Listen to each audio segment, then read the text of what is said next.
السلام علیکم ورحمۃ اللہ وبرکاتہ۔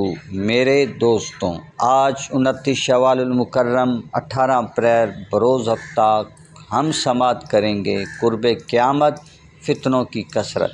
حضرت ابو ہریرہ رضی اللہ تعالیٰ عنہ سے روایت ہے، نبی غیب دان صلی اللہ علیہ وآلہ وسلم نے فرمایا، یعنی قسم بخدا دنیا ختم ہونے سے پہلے ایسا وقت آئے گا کہ ایک شخص کا قبر کے پاس سے گزر ہوگا تو وہ اس کے سرہانے لوٹ پوٹ ہو کر کہے گا، کاش میں اس قبر والے کی جگہ ہوتا، اور اس کی یہ تمنا صرف مصیبتوں اور آزمائشوں کی وجہ سے ہوگی۔